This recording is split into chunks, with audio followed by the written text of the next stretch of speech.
Hello, we are going to start the second day of the second gvSIG festival with the presentation Digital Film Mapping with Geopaparazzi and gvSIG by Silvia Franceschi from the Hydrologist company from Italy and the gvSIG Association. So Silvia, whenever you want. Thank you, Mario. Thank you for your introduction. So we will now start with the presentation.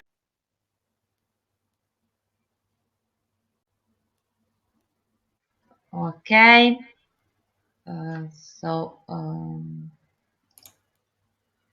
Okay. So, as Mario said, I'm Silvia Franceschi. I'm an environmental engineer specialized in hydrology, hydraulic, geomorphology, and forestry. And I am a co-founder of Hydrologist, a very small engineering company placed in the northern Italy and member of the gvSIG Association.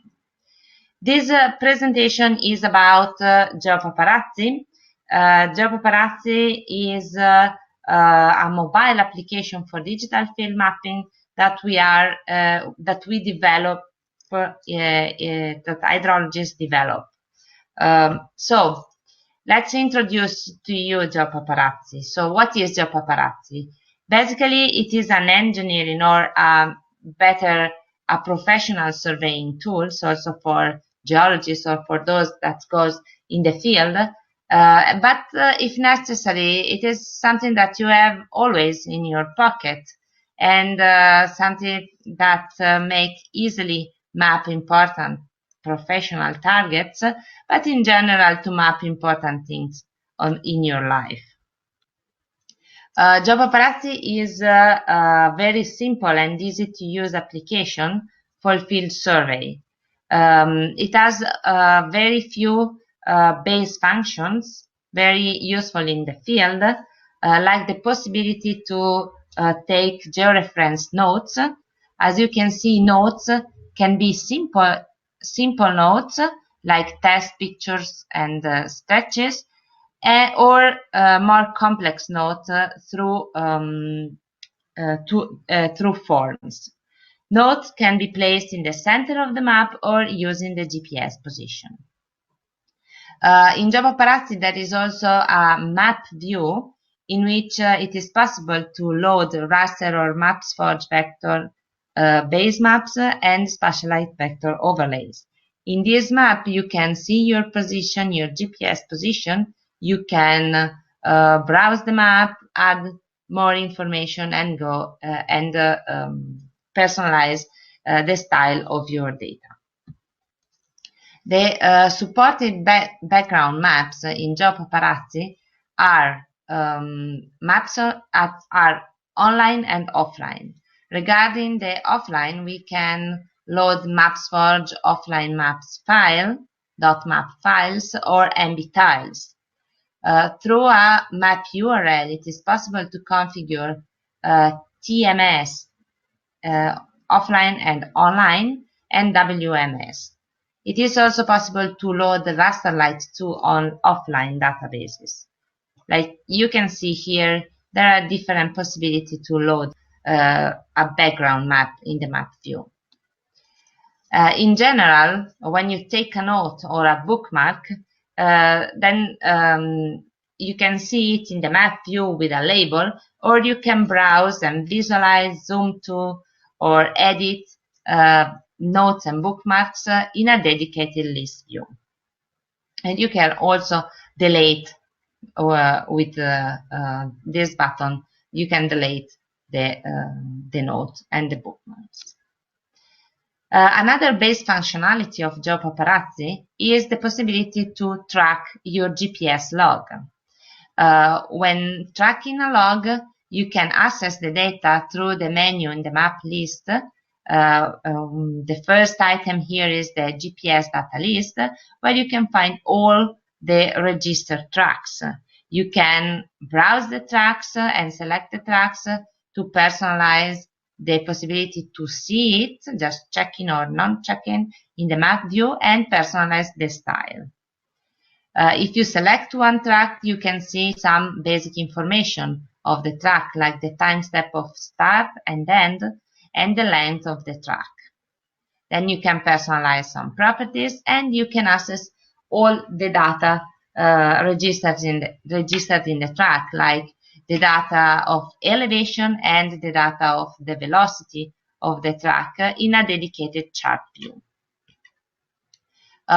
Same as for the GPS data list, we can access also the specialized data list, always from the same menu in the map view. The second item here is the specialized data list. In this case, you can add a specialized database with vector layers, just pushing this, tapping on this plus button in the lower right side of the window, and then by selecting the layers that you want to visualize in the map view. Also, in this case, it is possible to personalize the style, the labels, and so on. Data in the specialized databases can be edited,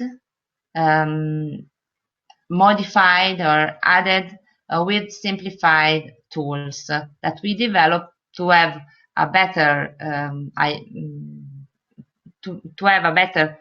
usability in the field. In particular, when you want to edit a layer of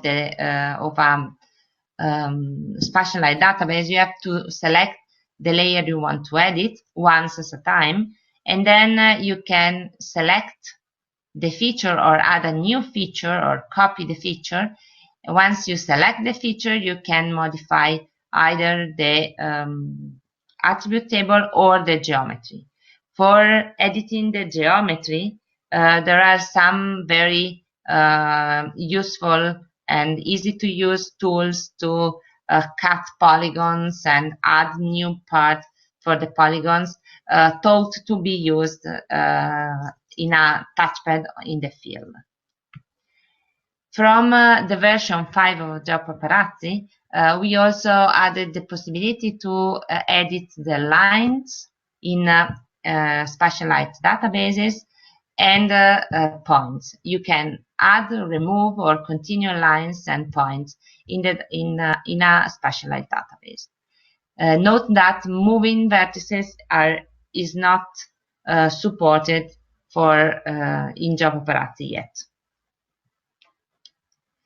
The last basic function that we have in Geopaparazzi is the possibility to import and export directly from the device some predefined data formats. And in particular, for those of these formats that connect to a centralized server, it is possible to personalize the private address of the server. So let's do an example of application of Geopaparazzi for mapping trails, tracks, marking, and works. And the object of the aim of this survey was to create a database as a support for maintenance. These are some of the georeference pictures, and then now we will see how to prepare and go to the field with Geopaparazzi. So as I showed you before, there are different types of nodes in Geopaparazzi. The simple nodes are the default node supported by the application. But if you have more complex nodes, if you want to create a very complex form, you have to access to the forms.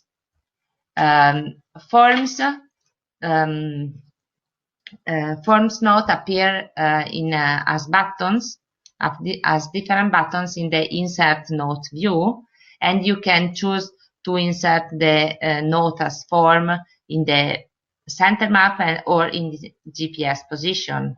And in this case, for our survey, we have three different types of forms: crossing, vertical marking, and furnitures. The forms are created to standardize the survey and make it less error-prone. So basically, the form forces the user to insert only those kind of data. Forms are logically subdivided, and to avoid that the user have to scroll too many data. So basically, it is easier to access each of these tabs instead of scrolling the data. And it is possible to insert in the form, the form support numeric, date, and string inputs, validated inputs, fixed input in combo boxes, embedded pictures and stretches, and embedded pictures and stretches. And for example, these are the main tab of the other two forms for crossing, general information, and furnitures. So basically now we have the form for each of the things that we want to map. Then we want to personalize background maps. By default, Geopaparazzi uses the online server of OpenStreetMap as background map, but it is possible to also personalize the map using private or local cartography. This has to be done using the Geopaparazzi tools for gvSIG, and which are supplied as a gvSIG package and can be downloaded directly from the network. Be careful to read the installation guide for a correct installation of all the tools. Once installed,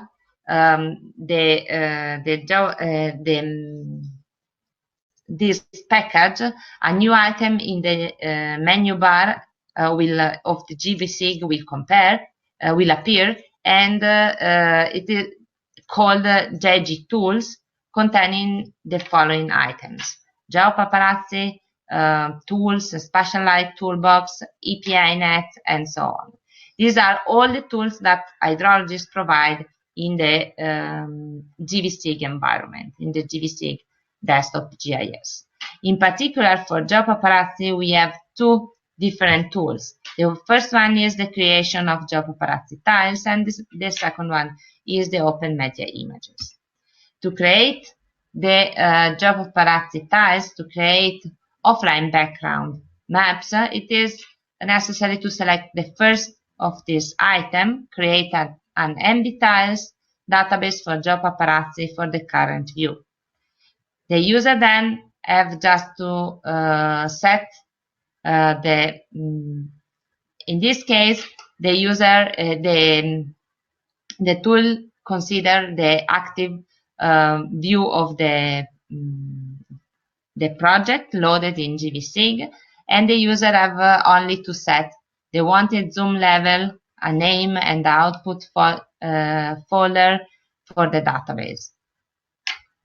In this case, we wanted to use a local technical map, and once launched, it takes the current view and active layers, both rasters and vectors, and generates an MB tiles for Geopaparazzi. Pay attention that it might take long time, and it can be hard on your computer, especially if you have large areas and if you set the maximum zoom to high levels. In general, for large areas, it is enough a zoom of 19 or 20 maximum. So then you have this MB tiles file. You have to copy this file on the device and load it in Geopaparazzi. And then you can, as you can see here, you will have the same data on the device and on the desktop GIS.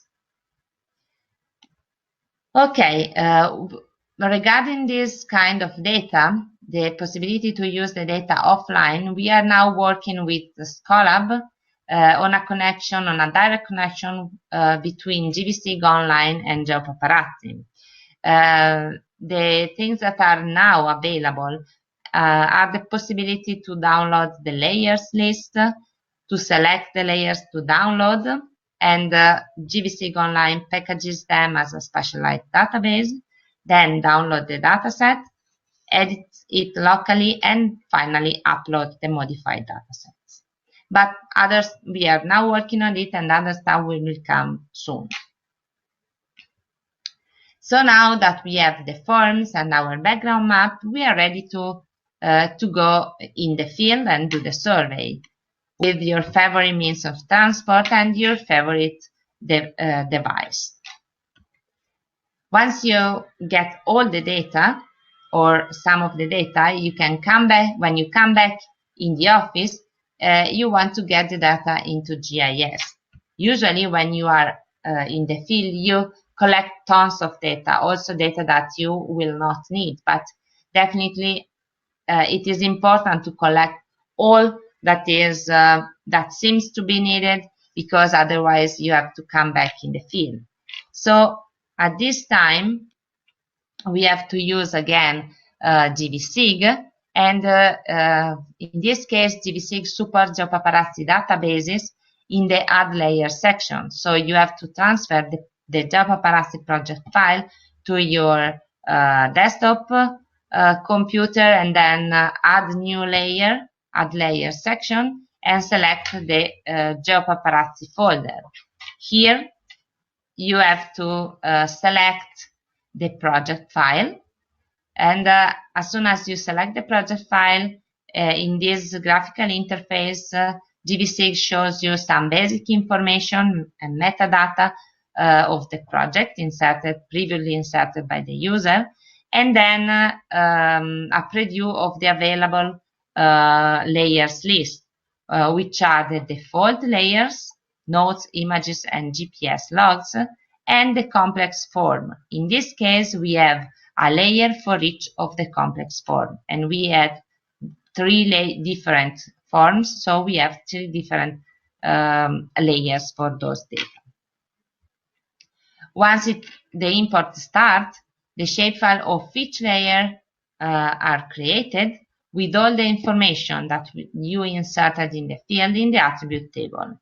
This is our project. It was a very big project because it was 820 megabytes, and so it seems to be confusing, but then you can zoom on a part of it and everything will be appear like in your device.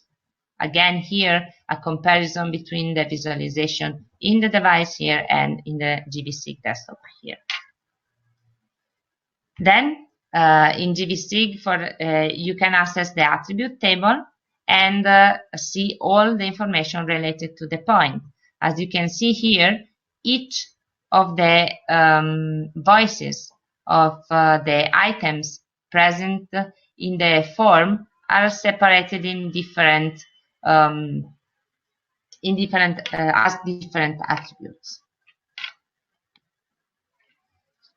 And finally, the other thing that you can access through gvSIG are the media images. So if you want to see the media images related to a point, you just have to select the second item of the Geopaparazzi menu, open media images, select the item, and see the images you have selected. And also the attribute table where there are some information of these images. So we usually use Geopaparazzi for our application that are professional application for digital field mapping, but Geopaparazzi can be used also as base application in other environments. For example, a use of Geopaparazzi is on the disaster management system of the city of Osaka in Japan, where Geopaparazzi is connected as a application with MapGuide open source. Another use, for example, a big use of Geopaparazzi is done by the New York Natural Heritage Program, where they map invasive species in IMAP invasive with Geopaparazzi. So This is all from my side. These are some links where you can find useful information to join the Geopaparazzi community. And so thanks for your attention. Thank you very much. Thank you very much, Silvia. Thank you. There isn't any question at this moment. We are going to wait for. Yes, there's a question. Okay. If a user has a Geopaparazzi project, is it possible to import via gvSIG by using the command line? Not yet, but it is possible to import it using a spatial toolbox item. Okay, here I don't have any screenshot, but in the menu of, just let me show you, in the menu of JG Tools, if you open Spatial Toolbox, then you access here, you open Spatial Toolbox, then you access the mobile section of the Spatial Tools. You can find different possibility of creating shape files and other stuff directly from the Geopaparazzi project file. Okay, thank you. Welcome. There isn't any question. Another question could be, are you planning to add new functionalities in Geopaparazzi in the next months, more or less? Yes, we are working together with the community of gvSIG, so we are now planning to add functionalities to connect to gvSIG online and to have a better sharing of the data between the mobile and the online. We are working on this stuff now. Okay, thank you very much, Silvia. You're more than welcome. We are going to finish this webinar at this point. So thank you, Silvia. Thank you all the participants for following this webinar. And we are going to continue with the next presentation in some minutes. Thank you very much. Thank you.